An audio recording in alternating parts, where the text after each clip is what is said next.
Bonjour à tous. Bienvenue pour ce webinaire Idées for Mobility sur le sujet des infrastructures routières, leur résilience et leur durabilité.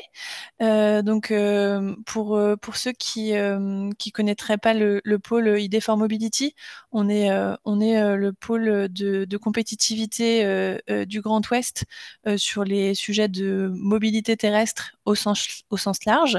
On travaille aussi bien sur la Bretagne, les Pays de la Loire que la Nouvelle-Aquitaine. Notre mission au quotidien, c'est vraiment d'accélérer l'innovation et la transformation industrielle des acteurs de la mobilité terrestre. Et dans ce cadre-là, on travaille également sur les infrastructures routières, d'où le thème d'aujourd'hui. On souhaite la bienvenue à nos trois intervenants qui sont Alain Epting du CEREMA, Olivier Dubois de SECMER et Philippe Balmas de Logiraude, qui vont pouvoir nous parler de leurs solutions et des développements en cours pour justement rendre ces infrastructures routières plus résilientes. Ce qui est un sujet d'actualité parce que je ne sais pas si vous l'avez vu passer, mais le plan national d'adaptation au changement climatique a été remis à jour il y a quelques jours justement. C'est 52 mesures qui remettent la résilience et l'adaptation au changement climatique au cœur des politiques gouvernementales, avec notamment une nécessité de préparer les territoires pour permettre la continuité des infrastructures et des services dans une France actuellement à plus 1,7 degré. Voilà, on va pouvoir parler un peu de ces sujets-là et de voir qu'est-ce qui est mis en place pour pouvoir augmenter la résilience de ces infrastructures. Euh, on va pouvoir, si tout le monde est là et que tout le monde m'entend bien, je vais pouvoir laisser la parole à Monsieur Alain Epting, qui va pouvoir se présenter et nous parler du CEREMA et plus précisément des projets en cours sur le sujet.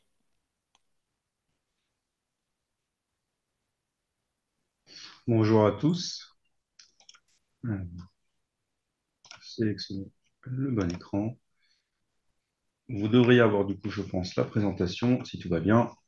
Oui, Euh, voilà. Donc effectivement, le sujet est un sujet d'actualité, un sujet qui préoccupe beaucoup, euh, qui est effectivement finalement la question de durabilité. Derrière la durabilité se cache la question de la résilience des infrastructures, donc qui est un petit peu le sujet notamment de mon propos introductif. Euh, Au final, les infrastructures routières, donc, qui sont le support de la mobilité, le support des transports de marchandises, de personnes en France, finalement un vecteur de dynamisme, on va dire, des territoires, sont aujourd'hui soumis quand même à des perturbations, on va dire. Donc vous en retrouvez quelques exemples sur cette diapositive avec des défauts qui sont liés à des terrassements, des coulées de boue, des précipitations importantes, des éboulements rocheux, le réchauffement global avec les épisodes caniculaires qui entraînent des phénomènes de retrait-gonflement des argiles, ou les épisodes de pluie forts qui provoquent des glissements. Ce genre de choses-là, en fait, donc ce sont des perturbations qui arrivent finalement de manière de plus en plus fréquente. En France et dans le monde, et qui touche, notamment du coup en France, un linéaire extrêmement important de routes, plus d'1 million de kilomètres de routes, pour un patrimoine pardon, évalué à 2 000 milliards d'euros, qui convient d'entretenir et de préserver pour qu'il continue d'assumer finalement ses rôles et ses missions. Euh, donc tout ce contexte-là, forcément, nous conduit à s'interroger sur qu'est-ce qui fait la résilience de nos infrastructures, entre leur vieillissement naturel, leur évolution naturelle, entre guillemets, parce qu'elles sont utilisées, mais aussi du coup des perturbations qui nous obligent, par exemple, à rediriger des flux, à emprunter de nouvelles voies ou d'autres voies lorsqu'on doit typiquement couper des flux de circulation, ou qu'on doit intervenir pour maintenir le réseau.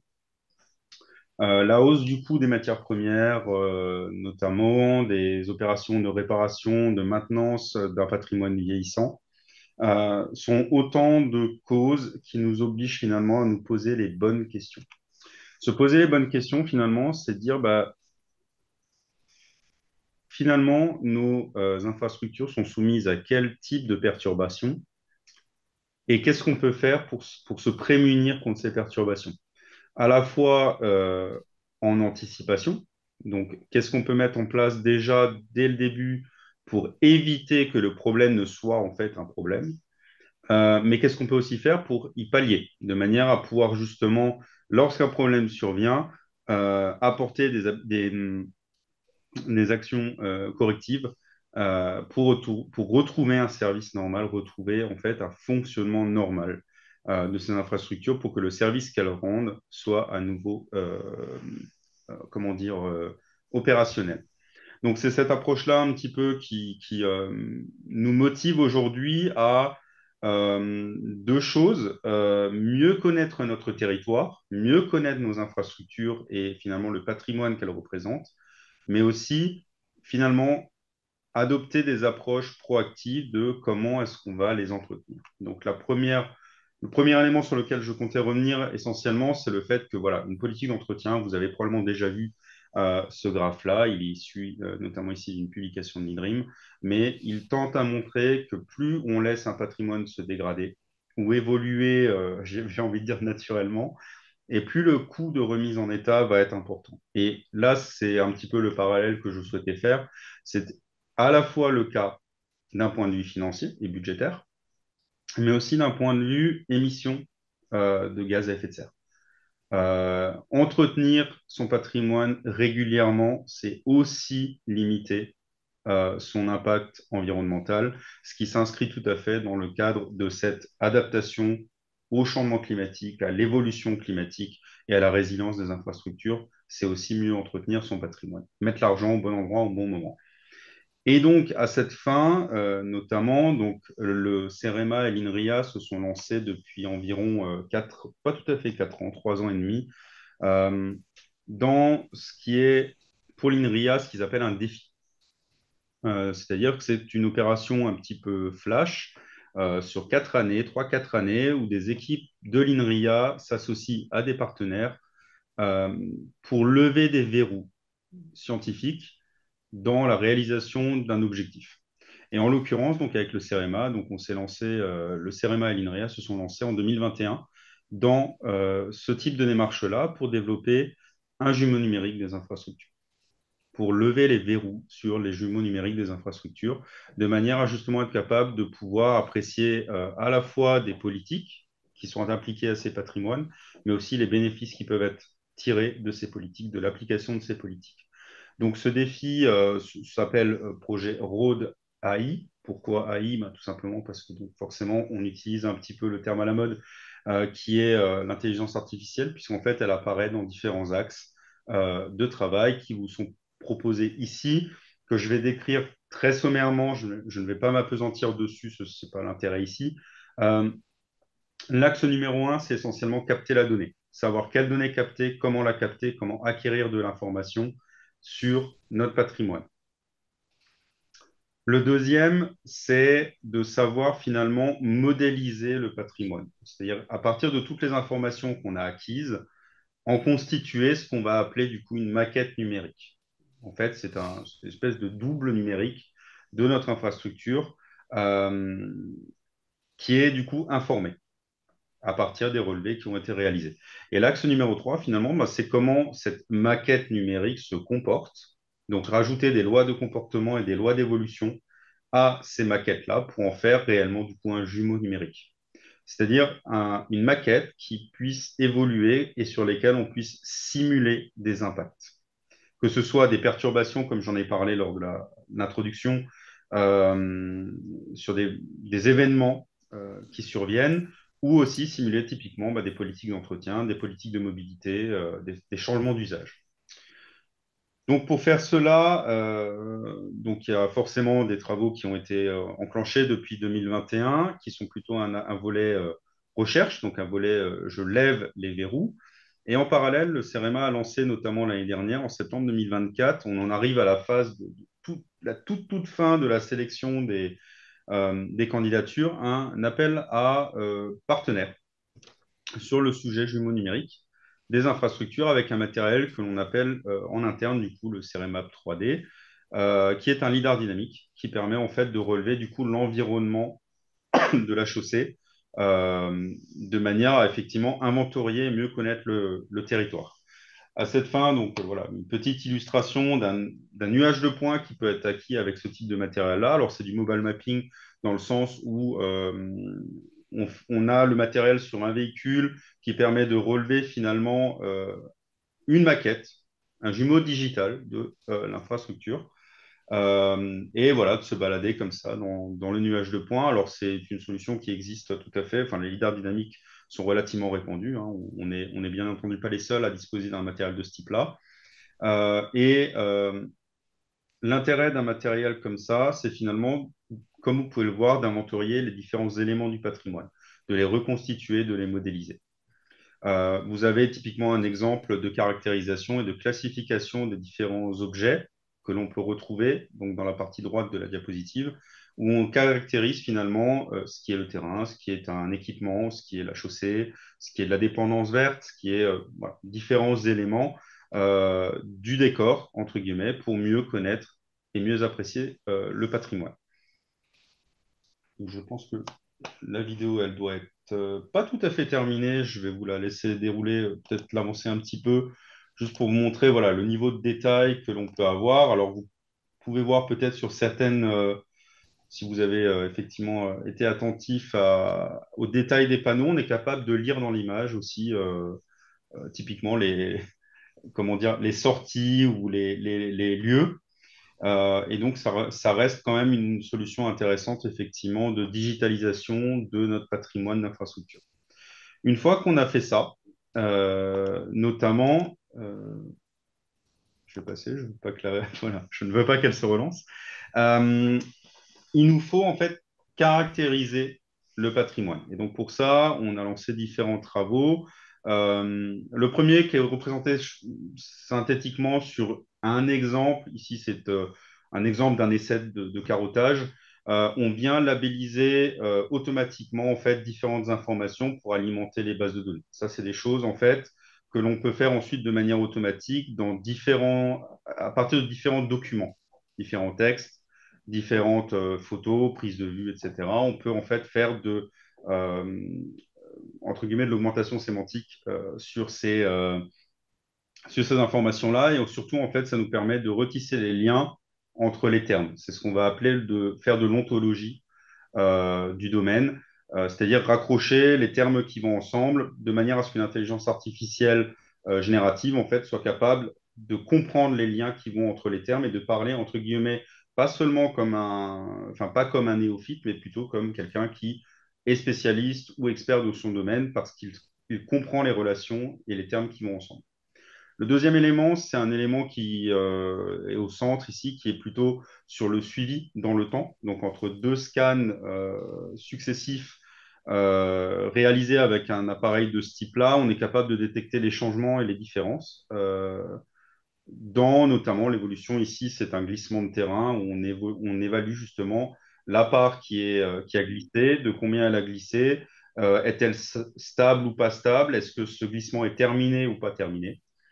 Voilà, donc ça, c'est un des exemples aussi. Et le dernier exemple que j'ai cité, c'est notamment à partir de le lien avec d'autres appareils, parce que finalement, on peut imaginer à partir du relevé du territoire, donc comme je le disais, on va appliquer des lois de comportement ou des caractérisations qui peuvent être faites soit par le matériel, le CEREMAP 3D ici, donc le lidar dynamique, mais qui peuvent être aussi faits par d'autres appareils. Là, en l'occurrence, c'est une mesure de déflexion, donc de la déformabilité de la chaussée, donc finalement de sa résistance mécanique, où on est capable également de caractériser le patrimoine à partir de ce type de relevé-là.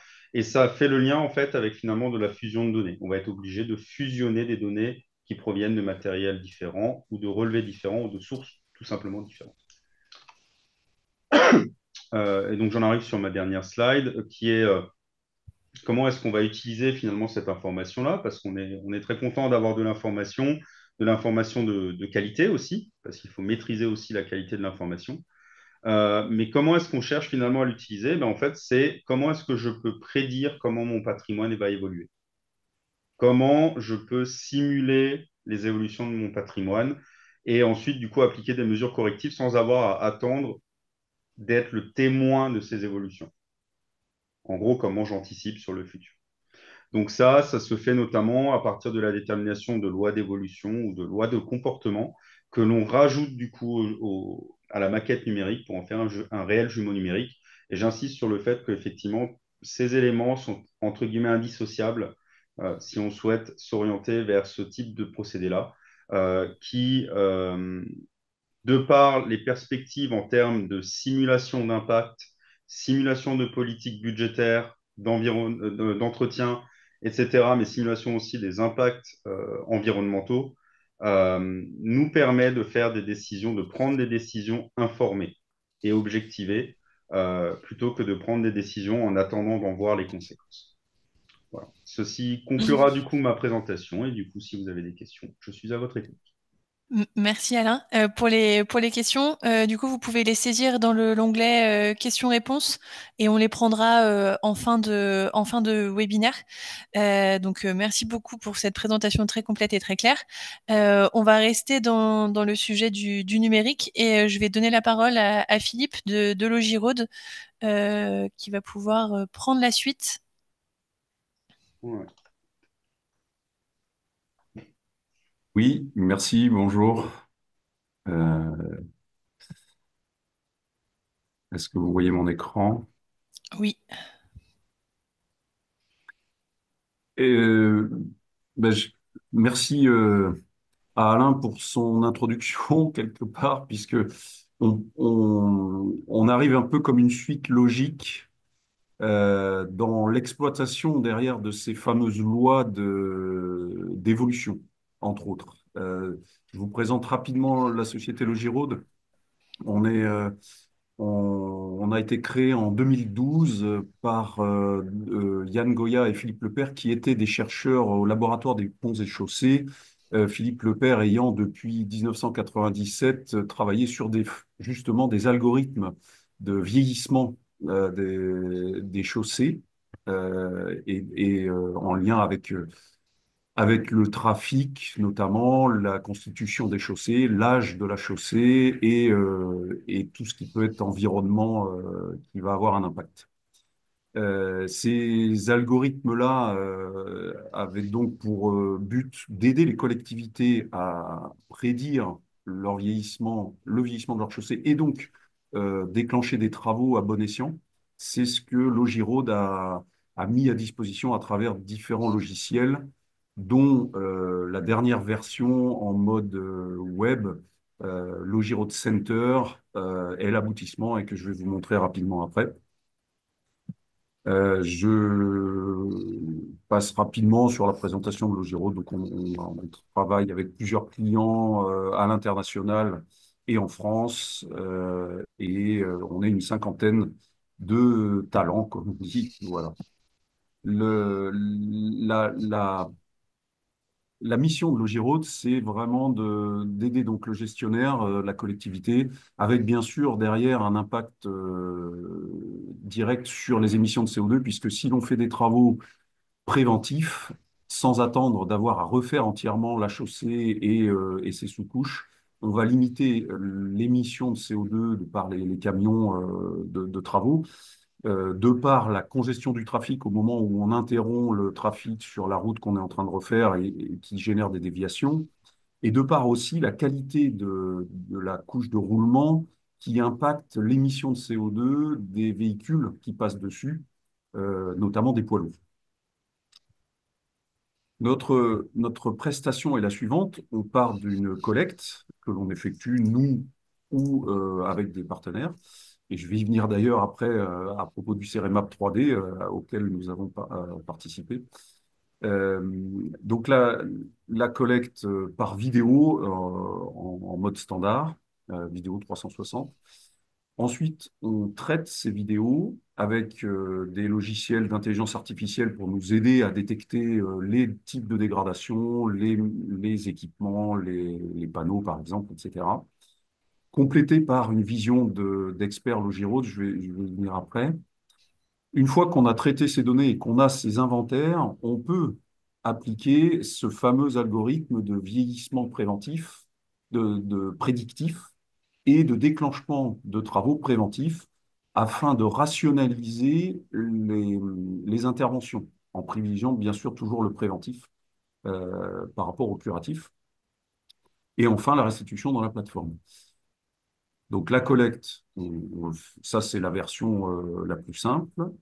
L'analyse à travers, entre autres, une aide par intelligence artificielle et la maintenance prédictive. Alors, pour illustrer, en complément de la courbe qu'a montré Alain, qui montrait que bah, plus on attend pour intervenir, plus ça coûte cher, on a aussi, nous, dans notre logiciel de programmation de travaux préventifs, cette courbe qui est entièrement paramétrable, qu'on appelle notre courbe en cloche, qui va faire qu'on va mettre une priorité forte sur, sur des sections de route qui seraient encore avec une note bonne, entre 8 et 10 par exemple, justement pour déclencher ce préventif. Typiquement, il vaut mieux reboucher une fissure avant que les infiltrations ne désagrègent les sous-couches. Euh, voilà. Mais on va aussi mettre une priorité forte sur les routes trop dégradées. Là, on est obligé d'en venir au curatif avant que ça soit vraiment trop coûteux. Donc, tout cela, on l'affiche dans la plateforme et ça permet surtout de générer un programme de travaux sur 6 ans avec une évolution du coût de la note du patrimoine routier qui va être la conséquence et du vieillissement et des travaux préconisés par notre logiciel à faire chaque année dans un certain ordre euh, et qui tiennent compte aussi des techniques que la collectivité a l'habitude d'appliquer. On ne va pas préconiser des techniques d'entretien que la collectivité n'a pas les moyens de réaliser. Et tout ça aussi, pardon, à budget contraint, par exemple. On peut mettre différentes contraintes. En tout cas, le logiciel, il faut lui donner un minimum de contraintes, sinon il n'est pas capable de calculer. Mais une des contraintes classiques, c'est le budget de la collectivité. Voilà, cette année, j'ai tel budget, l'année prochaine, j'aurai tel budget, ça peut être variable. Et on tient compte aussi des bordereaux de prix unitaires que la collectivité a sur son territoire, mais si elle n'en a, si elle ne veut pas les communiquer ou si elle n'en a pas, on utilise des bordereaux moyens standards, ce qui permet du coup au logiciel de respecter ce budget. Voilà. Du coup, le mieux pour vous montrer, c'est de le faire en live. Alors, j'avais prévu d'utiliser la démo de la chevrolière, mais effectivement, comme Alain a parlé du projet Cérémap 3D, autant vous montrer ce projet-là, qui était une démo hein, sur quelques kilomètres, hein, 5 kilomètres, c'est pas beaucoup. Euh, on est reparti des données, là, cette fois-ci, pas de notre véhicule, mais du véhicule du CEREMA, et notamment des images 360, ce qui nous a permis d'établir une note du réseau. Alors là, on a pris le boulevard de l'Europe, pour vous montrer sur la carte. On a pris juste un petit bout du boulevard hein, pour l'exemple. Ça, c'est le résultat de l'auscultation, en tout cas de l'analyse des images 360 du camion du CEREMA, qui permet de relever donc 15 mètres ici d'affaissement de rive, des arrachements à différents endroits, avec un niveau de gravité, des réparations, il n'y en a pas, des émergences dégradées, etc.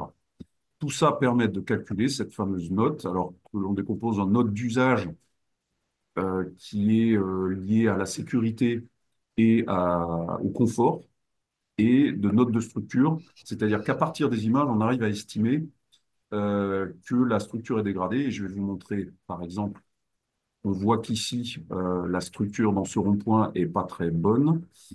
Euh, j'ai le partage d'écran qui me gêne. Donc, si j'affiche les photos, par exemple, à cet endroit-là,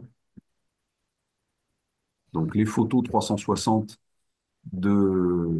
prises par le CEREMA, ben, on voit qu'effectivement, donc là, c'est le lidar du CEREMA que l'on voit dans l'image. On voit qu'il y a des faïençages en dalles, notamment en bande de roulement, ce qui est vraiment représentatif d'une structure probablement en train de se dégrader. On peut supposer aussi que dans ce rond-point, il y avait un trafic assez important. Donc nous, on a récupéré les données de trafic connues de la BD Topo pour pouvoir alimenter le logiciel. Voilà.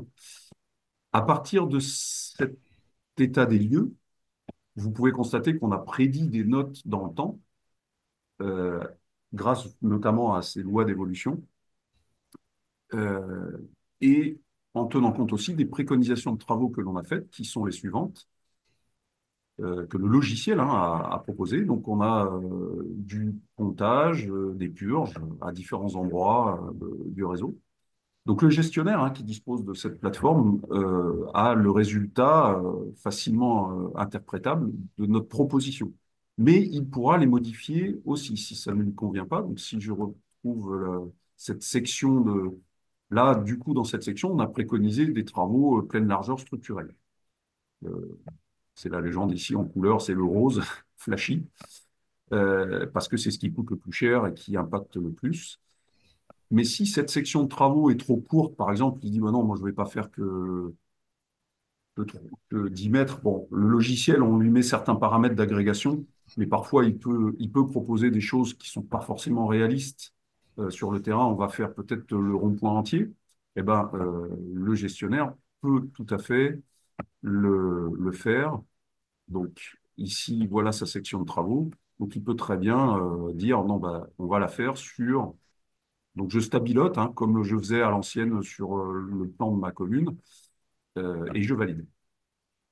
Et donc, voilà, ma nouvelle section de travaux. Je peux ensuite, bien sûr, modifier les quantités, les prix, tout est adaptable. Voilà. Et suivre, bien sûr, derrière la réalisation, je peux tout simplement clôturer. Et je verrai, par exemple, dans le tableau de bord, tout de suite la réalisation de mes travaux pour 2 000 € sur cette section. Et suivre ainsi le budget, vérifier que je ne dépasse pas dans l'année. Et par trimestre aussi. Voilà pour la partie la plus en lien avec la résilience des infrastructures. La plateforme permet aussi d'afficher les inventaires de signalisation horizontale que l'on a effectué aussi à partir des images du CEREMA. Donc là, avec une notion d'état, bon, moyen, mauvais. Si on prend cette bande de CD de passage qui est en état moyen, on peut vérifier dans la vidéo qu'effectivement, il commence à s'effacer. Le gestionnaire peut rajouter des fonctionnalités, des commentaires comme un tag à repeindre, par exemple, et créer d'ailleurs son propre tag s'il n'existe pas, voilà, ce qui lui permet derrière de filtrer derrière quels sont tous mes marquages à repeindre et de les retrouver sur la carte. Et d'envoyer éventuellement une équipe intervenir. Équipe qui pourra suivre tout ça depuis son smartphone, puisque c'est une plateforme web responsive, donc qui permet d'afficher aussi, enfin, qui a été conçue pour être ergonomique aussi sur téléphone portable, sur smartphone. Voilà. On a relevé aussi, à partir de ces images-là, la signalisation verticale, euh, avec cette même notion d'état bon, moyen, mauvais. Voilà, donc là, on voit dans l'image que ce panneau-là, qui est un B21.1, est en mauvais état parce qu'il est tordu. On peut aller le vérifier dans l'image. En tout cas, voilà, on a le catalogue complet des panneaux français référencés dans la plateforme. Voilà. pour les principales fonctionnalités. On a aussi un module qui permet de la même façon de gérer les mobiliers urbains, ainsi un nouveau module en partenariat avec Michelin, qui est plus lié à la sécurité routière qu'à la résilience des infrastructures, mais il y a toujours un lien qui permet de qui permet d'afficher les zones à risque à partir de véhicules connectés directement au service Michelin, et notamment beaucoup de poids lourds. Michelin est le premier agrégateur de données poids lourds, euh, avec aussi les données de Floating Car Data. Donc Michelin est capable de ressortir des zones à risque avec une note de dangerosité sur une ville complète, ainsi que les zones où les vitesses ne sont pas respectées. Par exemple, là, si j'affiche toutes les zones 30 de cette commune, je peux voir sur lesquelles il y a plus de 75% des véhicules, par exemple, qui dépassent les 30 km/h. Et tout ça avec une notion de trafic estimé permettant de relativiser ces données-là. Voilà. Merci Philippe. Pour cette démonstration de la plateforme. Là, pour l'instant, on était beaucoup sur le préventif. Cette fois, je vais passer la parole à Olivier de Secmer pour, en fait, au moment où justement on a dépassé ce préventif et il faut vraiment intervenir pour qu'il puisse nous présenter les solutions existantes sur le sujet.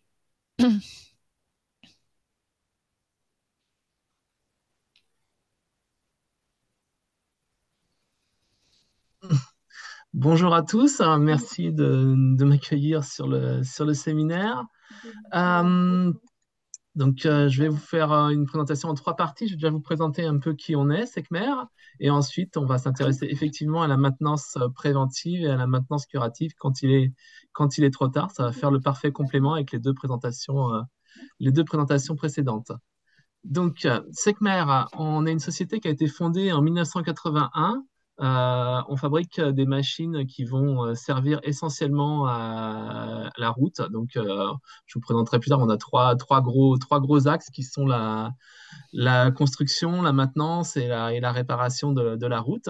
Donc, on tourne autour de 30 millions de chiffres d'affaires. On sort une machine par jour. Toute notre production est centralisée à Costelvivien en Mayenne, donc dans la partie ouest de la France. Et de cette usine, on rayonne sur le monde entier, puisque en 2025, on a vendu nos machines, et depuis 81, on a vendu nos machines dans 210 pays dans le monde. Depuis 2008, on est intégré au groupe FAIA, donc qui est un grand groupe français indépendant de TP, qui pèse à peu près 5 milliards d'euros de chiffre d'affaires et dans lequel il y a une division matériel routier qui pèse un peu plus de 2 milliards. Cette division, on la représente avec un cercle qui illustre le cycle de vie de la route, puisqu'en fait, dans la division, il y a des marques qui vont fabriquer tout aussi bien des usines d'enrobés, des usines d'émulsion, que du matériel pour construire la route, du matériel pour la nettoyer, du matériel pour la maintenir et du matériel pour la détruire et la recycler. Hop. En ce qui nous concerne, donc là, vous avez une vision de ce qu'on fait, c'est-à-dire nos trois grandes technologies, c'est-à-dire qu'on a des machines qui vont aider à construire la route, des machines qui vont la maintenir, donc là, on est typiquement dans le thème de la résilience, et des machines qui vont la réparer, c'est-à-dire quand il est trop tard, que la maintenance n'est plus assez efficace, on va avoir des solutions qui vont permettre d'avoir des traitements curatifs. Et donc là, je vais pouvoir rentrer plus précisément dans ces applications. Ce qu'il faut savoir, c'est que les applications, on a des réponses produits adaptées et on les adapte aussi en fonction des pays, c'est-à-dire que les technologies, les attentes, les techniques vont pas être les mêmes, qu'on soit en France, qu'on soit en Allemagne, qu'on soit en Afrique, qu'on soit aux États-Unis ou en Australie. Donc, on a la capacité de pouvoir adapter nos machines et nos machines aux technologies et aux habitudes de travail dans les différents pays. Euh, donc, avant que les défauts, là, on va typiquement s'intéresser à la maintenance préventive. Avant que les défauts n'apparaissent sur une route, on a différentes solutions. Donc, je vais vous en présenter trois. l'intérêt, on l'a dit, il y a je vais revenir juste une diapo en arrière. Il y a deux intérêts majeurs. Ce qu'on recherche quand on fait de la maintenance préventive, c'est de restaurer l'étanchéité et la rugosité. Mais on a aussi une partie économique, c'est-à-dire que quand on fait de la maintenance régulière, ça réduit les coûts. Il y a un intérêt écologique. On travaille principalement sur des machines qui répandent de l'émission de bitume. Donc, il y a la facilité d'application, il y a le côté écologique, puisqu'on a besoin de moins chauffer, et le côté durable de la réparation, puisque quand on est sur de l'émulsion, on a une solution qui peut durer 5 6 ans avant d'avoir à refaire un entretien. Hum, donc, la première que je voulais vous présenter, c'est ce qu'on appelle les enduits partiels d'usure. Donc, c'est une solution on a deux types de solutions. Soit on le fait avec une répandeuse, qui est une machine qui répand l'émulsion de bitume, et derrière un gravillonneur, soit on a une machine qui s'appelle le chip sealer, qui permet de faire les deux en même temps.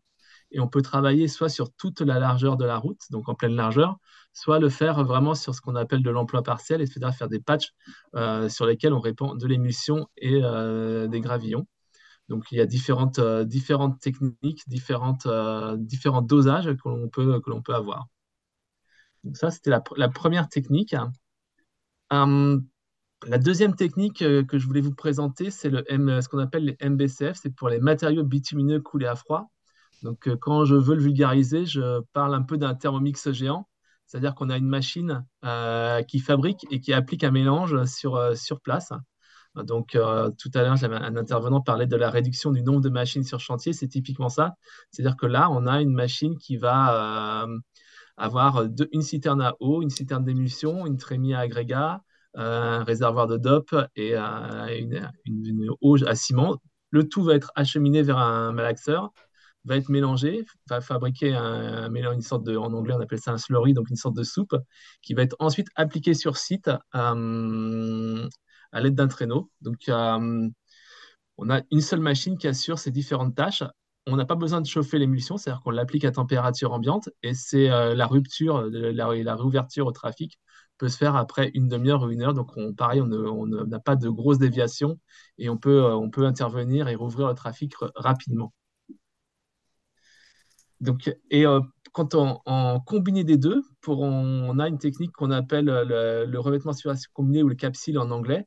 C'est la combinaison des deux techniques. C'est-à-dire qu'on fait l'enduit superficiel que je vous ai montré sur la première diapo, et ensuite on repasse un MBCF par-dessus.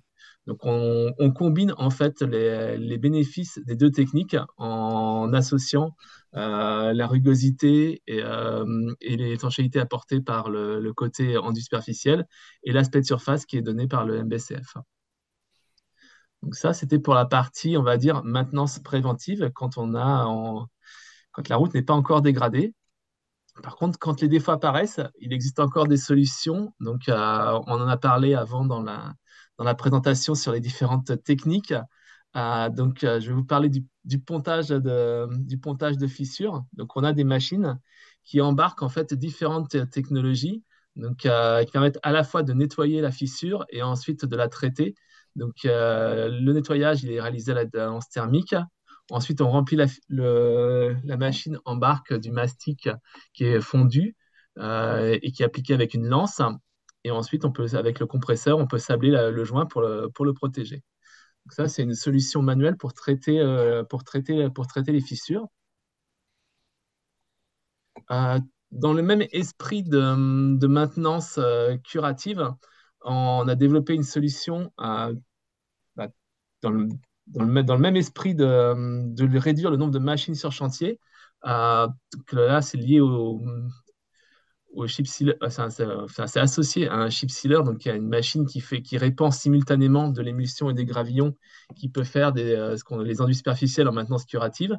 Et on y a associé un dispositif qui permet de faire de la maintenance curative. Donc c'est le bras que vous voyez en action, qu'on appelle le Green Swift. Donc, c'est un traitement pour les nids de poules ou les défauts plus prononcés de la route, qui va se faire en 4 étapes. Une première étape avec le nettoyage de la fissure avec un compresseur qui va souffler de l'air pour nettoyer tout ce qui peut rester dans la fissure. Une deuxième étape où on va répandre de l'émulsion liquide pour faire une sorte de couche d'accrochage. La troisième étape, le gravillon et l'émulsion vont se mélanger dans la tête de diffusion et vont être projetés à 70 km/h au fond du défaut pour vraiment pour le remplir. Et ensuite, on peut reprojeter du gravillon pour finir la réparation.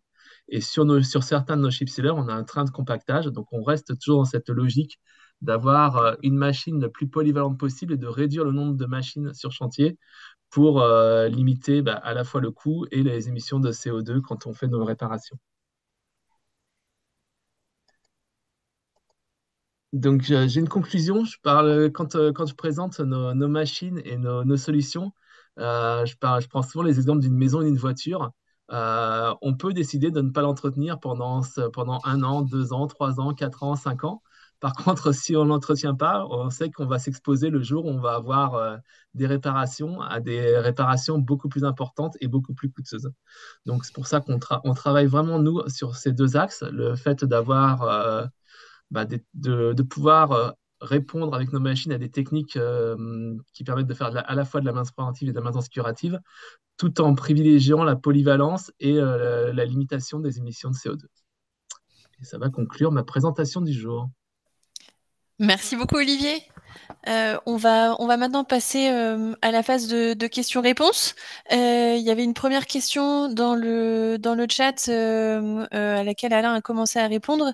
Mais voilà, l'idée, c'est de pouvoir continuer. Ah, il y a il y a le petit questionnaire avant les questions. Donc, je vous laisse répondre très rapidement à ce questionnaire. C'est vraiment un questionnaire de satisfaction par rapport au webinaire pour que nous, on puisse aussi améliorer au mieux les sujets qu'on aborde et la façon de les présenter. Et aussi également, c'est aussi le moment, si vous souhaitez être mis en relation avec l'un des intervenants ou si ces sujets vous intéressent et que vous avez un montage de projet en cours ou un besoin de mise en relation, voilà, c'est le moment aussi de lever la main via ce sondage pour qu'on puisse vous recontacter derrière et qu'on puisse échanger sur le sujet. Du coup, voilà pour la partie questionnaire. Donc, j'en reviens à ma question, à ma première question en tout cas, sur la transposition de ces outils de suivi aux ouvrages sur les ponts et les tunnels. Euh, donc, comme ça que Alain et Philippe notamment puissent répondre, Olivier peut-être également, sur voilà comment là on a parlé d'auscultation, de suivi vraiment de la chaussée routière, mais je sais que le CEREMA travaille sur également le sujet des ponts et des ouvrages d'art. Philippe également sur la partie transposition de la plateforme. Voilà, je vous laisse répondre. Peut-être Alain d'abord et Philippe ensuite, et Olivier s'il y a quelque chose à compléter sur la partie pont et ouvrages d'art. Oui, du coup, je me rends compte que j'ai dû répondre seulement dans le salon privé. Donc, Ok. je vais pas la même réponse, du coup, effectivement, pour tout le monde. Euh, les deux volets que j'ai présentés, donc le projet Rodaï cherche essentiellement à lever les verrous scientifiques qui ont trait aux problèmes scientifiques. C'est-à-dire indépendamment finalement de l'objet auquel il se rattache. C'est-à-dire on va on va essayer de lever les problématiques qui sont sur le relevé des chaussées, des accotements, des ouvrages d'art, des tunnels, les équipements, tout ce genre de choses-là. Donc on ne s'attache pas forcément à un objet en particulier, on s'attache vraiment à lever les problèmes en fait, à remarquer où sont les problématiques scientifiques, les lever par de la recherche pour ensuite proposer des pistes. Et le deuxième élément, qui du coup est connexe, c'est cette recherche de partenaires en fait qui cherchait essentiellement à dire on dispose d'outils, on dispose de méthodes, mais on ne souhaite pas s'engager sur des enjeux de cette ampleur-là, des enjeux d'avenir pour les territoires seuls. Donc l'objet, c'était effectivement d'ouvrir en fait un appel à manifestation d'intérêt qui est devenu un appel à partenaires en disant venez construire avec nous les outils de demain pour ce type de problématique-là. Et donc, effectivement, il y a des entreprises, des collectivités, des universités, tout un vaste panel finalement d'interlocuteurs qui ont répondu à cet appel à partenaires et avec qui on va s'engager pour développer des éléments, euh, que ce soit pour les chaussées, les ouvrages d'art, tous les éléments finalement qui constituent l'infrastructure sont identifiés dans le projet, feront l'objet de développement spécifique avec les partenaires retenus. Merci. Philippe, est-ce que tu as quelque chose à ajouter sur la partie pont et ouvrage d'art? Alors, sur la partie pont et ouvrage d'art, on a un module qui va sortir qui permettra d'archiver les rapports d'inspection des ouvrages d'art géolocalisés sur la map, sur la cartographie et accessibles facilement depuis la plateforme. En revanche, nous n'avons pas de loi de vieillissement aujourd'hui pour ces éléments-là. Donc, D'accord. on n'est pas capable de faire cette même démarche préventive. Ok, Voilà. c'est clair, merci. La question suivante était à l'intention de Sekhmer prioritairement. Donc Olivier, c'était une question sur les prochaines évolutions, en tout cas ce qui est communicable bien sûr, sur notamment des solutions de reconnaissance automatique de fissures et du pontage automatique, enfin un peu l'automatisation Alors de vos oui, tout à solutions fait. C'est vrai existantes. qu'on, j'ai pas été trop dans le détail des produits, mais dans nos produits, on a notamment le chip sealer, qui est notre produit phare pour la maintenance préventive. On a des solutions de visée vidéo et qui donc certaines permettent de traiter les manuellement, c'est-à-dire que c'est l'opérateur qui, en fonction de ce qu'il voit sur l'écran, décide ou non de traiter la fissure.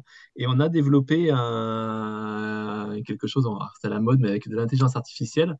C'est-à-dire qu'on définit un niveau de fissure sur l'ordinateur et l'ordinateur décide automatiquement de pouvoir traiter ou non la fissure, si on décide qu'elle est suffisamment importante, en fait, et aussi les fissures adjacentes pour éviter d'avoir à faire des toutes petites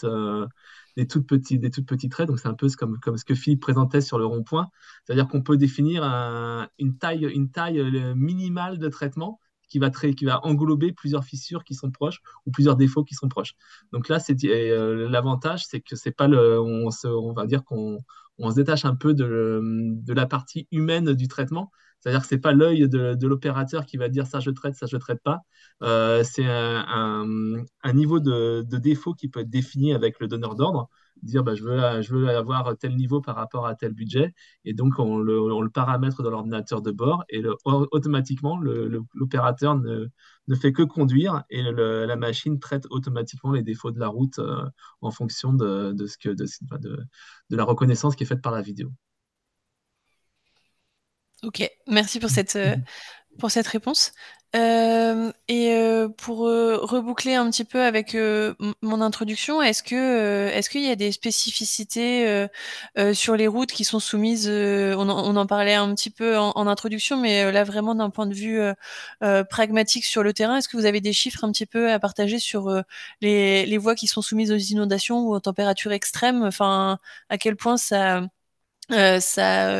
augmente les coûts de maintenance. Est-ce que vous avez des chiffres sur ce sujet, ou pour l'instant c'est encore un petit peu tôt pour mesurer les impacts sur des chaussées vraiment spécifiques? On parlait du retrait gonflement des argiles, des voies soumises à inondation comme on en a vécu récemment, les canicules qui justement impactent ça. Est-ce que vous avez des ressources sur le sujet pour l'instant, ou c'est encore un peu tôt? Je dirais que sur le sujet des éléments impactés, il y avait un recensement qui a été réalisé par le ministère il y a peut-être maintenant 4 ou 5 années de ça, où on nous demandait justement à quel point, en fait, il nous semblait, nous, sur le terrain, entre guillemets, euh, avoir ce type de problématique de plus en plus souvent. Alors, autant on les voyait émerger, on se rend compte que les collectivités font face à ce type de défauts de plus en plus. C'est pour le moment des ressentis de terrain, voilà, c'est vraiment des ressentis. Pour le coup, est-ce qu'il y a aujourd'hui un rapport qui met en lumière ça et qui illustre par des chiffres? Je pense qu'on est encore un petit peu tôt lorsqu'on D'accord. parle de phénomènes climatiques qui sont effectivement sur des périodes plus longues. Pour ne parler que d'un sujet qui me parle plus particulièrement au sein de la commission de normalisation pour le dimensionnement des chaussées, et de manière générale, sur l'ensemble de la doctrine routière, on entame des révisions qui ont notamment la vocation, du coup, d'intégrer les trajectoires d'adaptation au changement climatique dans les référentiels normatifs et méthodologiques. Et donc, dans le cadre des dimensionnements de chaussées, notamment, on dimensionne aujourd'hui les chaussées en partie au gel aussi. D'accord. Les épisodes de gel, on se rend compte et on le constate que les épisodes de gel sont de moins en moins fréquents et de moins en moins intenses. Et en conséquence, donc, on commence à alléger les exigences sur les indices de gel qui sont recommandés en termes de dimensionnement. On se pose la question d'intégrer des questions autour justement des épisodes caniculaires, mais pour l'instant, les prévisions et projections météorologiques ne permettent pas tout à fait de rentrer dans le détail sur le sujet. Alors, il existe quand même des ressources sur le sujet, que ce soit les ressources au niveau du GIEC, donc le groupe en charge de ces thématiques-là, mais aussi notamment, pour ne citer qu'elle, la plateforme Infraclimat, qui a été publiée, alors je ne sais plus si c'est Route de France ou l'IDRIM, mais c'est globalement la profession, Mhm. même la FNTP. Enfin voilà, je dirais probablement des bêtises, donc je préfère pas me prononcer, mais elle a été alimentée effectivement avec des données qui ont trait à la sécheresse, aux canicules, aux intempéries. Pour le moment, la seule donnée à ma connaissance qui manque, c'est le gel essentiellement, mais le reste, en fait, on a déjà des prévisions 2030, 2050, 2100 que vous pouvez aussi retrouver sur le site de Météo France. Ok, merci. Philippe, est-ce que tu as un exemple pratique sur ces sujets-là ou peut-être un module spécifique voilà, c'est juste une question comme ça très large. Ton micro est coupé par contre. On a quelque chose de très précieux dans la plateforme, c'est on a de plus en plus de collectivités et du coup, on va avoir les données dans le temps. Mais pour ça, il faut qu'on leur demande l'autorisation de les utiliser pour faire ces études-là. Mais on aura une source de données énorme, en fait, qu'on pourra croiser avec les événements extrêmes, éventuellement, avec la météo, tout simplement, pour faire encore évoluer plus loin ces lois de vieillissement. Voilà. Mais ça suppose. Oui, ça suppose une utilisation dans le temps pour justement avoir suffisamment de données et une autorisation derrière pour les utiliser. Et Olivier, sur le terrain, est-ce que vous sentez des évolutions aussi, pareil, sur les fréquences d'utilisation ou sur des solutions qui sont un peu plus... Alors, c'est vrai euh, que sur la partie par rapport enfin, si on part par rapport aux canicules, il y a eu des solutions, notamment l'épandage de lait chaud, qui était quelque chose qui avant était réservé aux couches d'accrochage. Ça évitait en fait que les roues des camions collent quand elles passent dans l'émulsion fraîche, l'émulsion colle aux roues des camions. hmm, Et l'épandage de lait chaud en cas de canicule sur les zones qui sont soumises à un fort trafic, où il peut y avoir quand il fait chaud, il peut y avoir du reçuage, c'est-à-dire que le caillou ressort et quand les voitures roulent, ça peut arracher et accélérer la dégradation de la route. Il y a eu une demande en été de pouvoir utiliser les répandeuses, d'avoir des modules lait chaud. C'est quelque chose qui vient de plus en plus répondre à cette demande de traitement préventif en cas de canicule, de pouvoir répandre du lait chaud sur les routes. d'accord. Oui, donc c'est quelque chose qui était utilisé différemment avant et qui commence à avoir Et qui commence à un avoir nouvel usage. une double Oui, utilisation complètement. ok.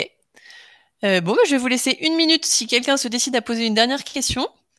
Et si c'est pas le cas, ben déjà je vais remercier nos intervenants pour les présentations très claires et très complètes. J'espère que vous, en tant que public, vous avez appris des choses sur le sujet. Comme je disais, c'était le moment du questionnaire. N'hésitez pas à nous solliciter si vous avez des questions ou envie d'échanger plus en détail avec l'un des intervenants. C'est justement tout l'intérêt de ces webinaires. Et puis bah, il va me rester à vous souhaiter une très bonne journée, un très bel appétit et à très bientôt. Au Merci. revoir. Merci, bonne journée, au Bonne revoir. journée.